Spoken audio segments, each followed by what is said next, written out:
प्रेमसी हजुरहरू सबैजनालाई आजको बाइबल पाठ रहेको छ यशाया 58:11। परमप्रभुले तिमीहरूलाई निरन्तर दोहोऱ्याउनुहुनेछ र घामको उखुम गर्मी परेका ठाउँहरूमा पनि तिमीहरूलाई सन्तुष्ट पार्नुहुनेछ र तिमीहरूका हाडहरूलाई बलियो पार्नुहुनेछ। तिमीहरू प्रशस्त पानीले भिजिएको बगैँचा झैँ र नसुक्ने पानीको मूल झैँ हुनेछौ। आमेन।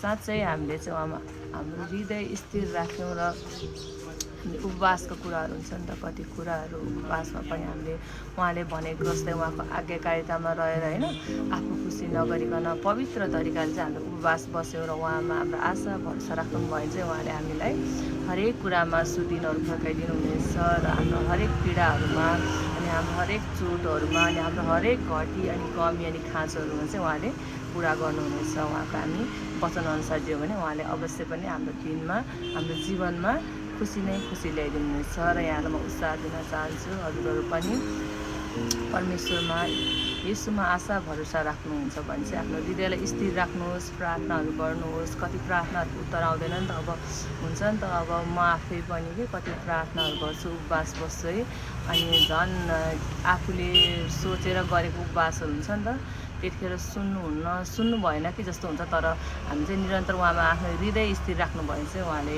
पक्कै पनि सुन्नुहुनेछ। मेरो जीवनमा कति उहाँले आशिष दिनुभएको छ है। अब त्यो उहाँले गर्नुभएको काम, उहाँले गर्नुभएको प्रेम चाहिँ म कसैलाई वर्णन पनि गर्न सक्दिनँ। कसैलाई यस्तो गर्नुभयो, प्रेम त गर्नुभयो नि त, अब बाहिरी व्यक्तिहरूले त अब एक्सक्युज दिएर हुन्छ, हजुरको हृदयमा कति चोटहरू पुऱ्याइरहेको हुन्छ होइन।